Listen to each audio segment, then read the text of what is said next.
Alright, Pokemon HQ, let's take our most popular character, recreate him in loving detail, cast the internet's favorite voice of sarcasm, adhere to established canon, and drop in a lot of Easter eggs to fans of this series. Movie, I choose you! Meanwhile, over at Sonic HQ! Yeah guys, let's do what they did, but change everything about the character, remove any ties to established lore, and set the whole thing to classic gangster rap. Come on, money. Hello, Internet! Welcome to Film Theory, the show that's kinda cringy when it tries to be funny, but at the end of the day is still endearing. Just like Detective Pikachu. Hey, so based on the internet's collective reaction, it seems like we finally got ourselves the first great video game movie of all time. Don't overcook it. It's fun.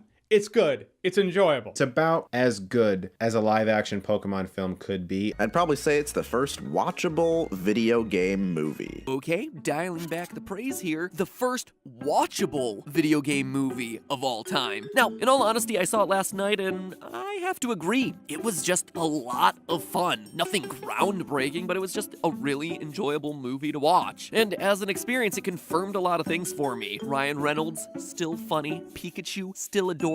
Mr. Mime, still probably creeping on kids at night. But more so than any of that, Detective Pikachu seems to have provided the final pieces of evidence needed to confirm one of the longest running and coolest Pokemon theories that's been kicking around since the first generation of games way back in the 90s. In the process of solving the mystery of what happened to Tim Goodman's father, Detective Pikachu may have also just solved a much more important mystery, a case that's been open for over 20 years. A case whose solution has huge implications about the true nature of Pokemon. So pull out your magnifying glasses and put on that deerstalker cap, because we've got ourselves a case to solve. Our case begins with the video games. Way back in 1998, the year when everyone thought that they were king of the world and the height of mobile gaming was an 8-bit egg in your pocket named Tamagotchi. Little did we know then that we were in the middle of a revolution, the Pokemon Revolution. Generation 1, 150 cute little pocket monsters that would give rise to the highest earning media franchise of all time. Eat your heart out, Hello Kitty. 2 years earlier, in 1996, the world had been met with Pokemon's Red, Green, and Blue. But then came Pokemon Yellow in 1998, which contained one major change. Pikachu was now your starter Pokemon and just followed you around the overworld. That was pretty much it. Other minor changes were to make it feel closer to the hugely popular anime series at the time, like Gym Leader Giovanni using a Persian, or characters like Jesse and James replacing generic Team Rocket grunt appearances. But other than that, it was just the original games all over again. Or was it? You see, there was one other very subtle change made in Pokemon Yellow. In the course of your journey across the Kanto region, you visit a place called the Pokemon Mansion on Cinnabar Island, a massive building filled with rubble. Scattered throughout it are journal entries referencing the discovery of Mew in the journals of Guyana, and the subsequent creation of the ultra-powerful, ultra-violent Mewtwo. The wreckage around the mansion is the game's way of telling us that he was created here and later escaped. Something that later games, in particular the recent Let's Go Pikachu and Eevee series, makes a lot more explicit. You eventually find Mewtwo in the Cerulean Cave where he can finally be caught. But here's the important change. In Pokemon Yellow, a new wild Pokemon can be found roaming the halls of the mansion. Ditto,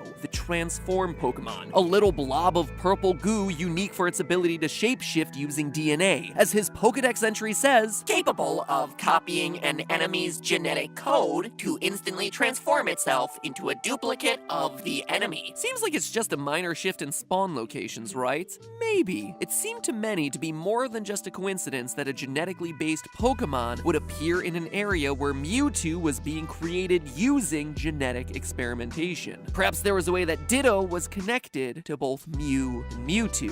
Maybe, just maybe, Dittos were the failed clones of Mew. The experiments that didn't make the cut, until science was finally able to create the perfect Mew clone in Mewtwo. Seems like it's a bit of a stretch, right? Theorists like me grasping at straws. All they did was change one spawn location. But the closer you looked into this thing, the more details started to line up. The connection between the two only got stronger when players noticed that, again in Yellow, the only other other spawn location for Ditto was the Cerulean Cave, where Mewtwo winds up hiding out after his escape from the mansion. So wherever Mewtwo was, Dittos seemed to follow. It was enough to get theorists like me to start looking closer, and boy howdy did we ever find a treasure trove of evidence. The similarities between Mew and Ditto are undeniable in the games. They have the exact same weight of 8.8 pounds. They're the only two Pokemon that are able to learn the transform move purely by leveling up. Even their coloration seems to match. I mean, sure, Ditto is usually purple and Mew is usually pink, but sometimes, in some iterations of the game, Mew is purple, and sometimes in some iterations of the games, Ditto is pink. And in Detective Pikachu, the Ditto was definitely much more in the pink spectrum. But there is no denying that all the time, both Ditto and Mew have shiny forms that are both the same shade of light blue. And this is all just the superficial stuff. If you dig further into the game's data, even the numbers tell the story of how they're connected. Each Pokemon has base stats that govern their basic attributes like HP, attack, defense, speed, etc. Mew is a regular jack of all trades when it comes to his base stats. He has equal base stats across the board. If you look at Ditto's base stats, you'll find the exact same thing. Identical base stat distribution across the board. Now, all of Ditto's are 52% lower than Mew's, but it's exactly 52% for all 6 of the main stats. The distribution of those statistics is identical. It's almost as if Ditto were a weaker copy of the original Mew, and there's the point. Ditto isn't Mew, it's an imperfect copy. It's the result of failed cloning experiments. Cloning experiments that eventually give rise to Mewtwo, and leave the little pile of gooey DNA Ditto over there in the corner, wandering around looking for stuff to do. Kind of a weird Pokemon. All of it adds up to a very compelling amount of circumstantial evidence, but for the 2 decades since Yellow's release, that's all it's been, circumstantial. A bunch of similarities never outright confirmed by any singular piece of Pokemon media. And then came Detective Pikachu. Let's lay out what we learned from the movie. And yes, we're gonna have to have some minor spoilers here, not the big twist of what happened to Tim's father or anything like that, but for the smaller mysteries that are uncovered along the way. I'll give you 3 seconds, so you can use that time to click away and/or click the subscribe button to get notified of every time we have a cool theory like this one. Help this channel get to 10 million subscribers, please. It would be great to get that glorified paperweight. All right, we all good? Everyone ashore who's gone ashore? Fantastic. Within the movie, it's mentioned that Mewtwo is a genetically altered clone of the ancient Pokemon Mew, confirming everything that we just talked about. But the movie goes one step further. They explicitly say that Mewtwo disappeared from the Kanto region 20 years ago. Now, the Kanto region is where the first games took place and where the anime began. Interesting coincidence, but nothing earth-shattering. It's that 20 years detail that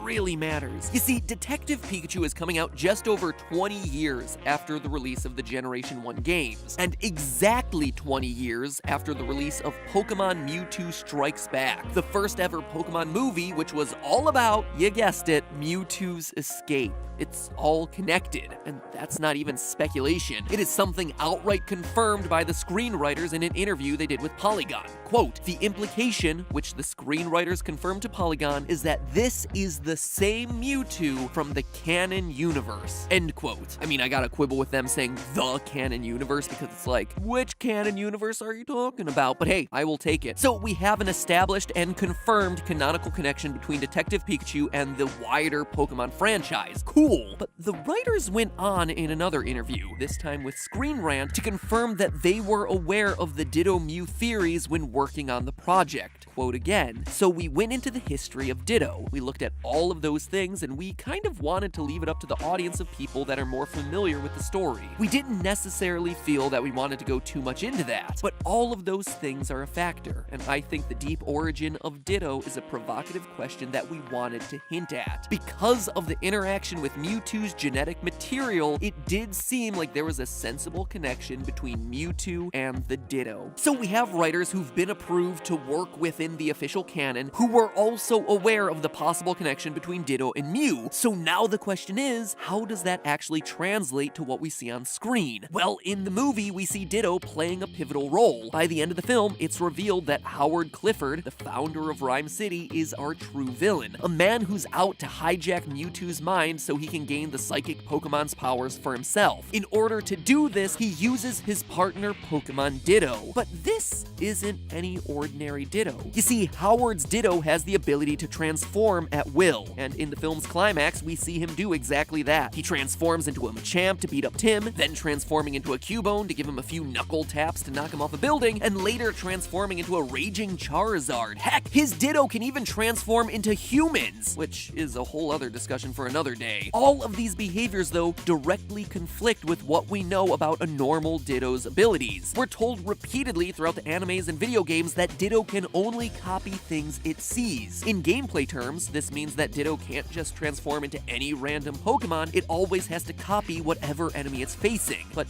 this isn't just a gameplay mechanic. It is something that's a part of this wider franchise's canon as established via various Pokedex entries. Ruby and Sapphire, Emerald, Diamond and Pearl, Black and White. Ditto rearranges its cell structure to transform itself into other shapes. However, if it tries to transform itself into something by relying on its memory, this Pokemon manages to get details wrong. A Ditto rearranges its cell structure to transform itself. However, if it tries to change based on its memory, it will get details wrong. It has the ability to reconstitute its entire cellular structure to transform into whatever it sees. This is further supported by what we see in the anime. The first Ditto we meet in the anime are the ones belonging to the copycat Duplica, and in her episodes, we learn that Ditto are only capable of transforming into Pokemon that are physically present, and that this is a limitation of the species as a whole. Likewise, all the other episodes that have Ditto only show Ditto transforming into Pokemon that are present for it to copy. Across all of our research, there were 0 canonical cases of Ditto randomly shape-shifting at will without having a Pokemon nearby to copy. So for Howard's Ditto and Detective Pikachu to cycle between forms so rapidly and so precisely, forms that it's not seeing and is still able to replicate flawlessly, it must be some kind of super Ditto. Something that we haven't seen in this series before. Something that was artificially birthed out of a laboratory off of Mewtwo's genetics. Remember that all this time, the working theory that we've been trying to prove is the connection between Mewtwo and Ditto. That, like Mewtwo, Ditto was also born out of the same genetic testing. Now, in Detective Pikachu 20 years later, we see Ditto and Mewtwo connected yet again. Howard Clifford is doing genetic experiments on Mewtwo in the outskirts of Rhyme City, and in the process produces a Ditto with powers that surpass the other members of its species. Tim says, "What kind of Ditto was that?" That was one of my father's genetic experiments. If you were looking for the final piece of confirmation for the link between Mew, Mewtwo, and Ditto, this is it, and probably as explicit as we're ever gonna get. Ditto is made out of the genetic stuff that Mew and Mewtwo are also made out of. It is more possible now than ever that Ditto is just a bunch of failed protoplasm coming out of Mew cloning experiments. Back in 1998, it was all about creating the first forms of Mewtwo and the random regular Dittos that spawned out of that process. Now, 20 years later, in 2019 with Detective Pikachu, it's elevating and exploiting Mewtwo's powers for the next level of Howard Clifford's evolution, and in the process, he's creating a stronger, more advanced form of Ditto. In the end, it took a film theory to confirm one of the most famous game theories of all time.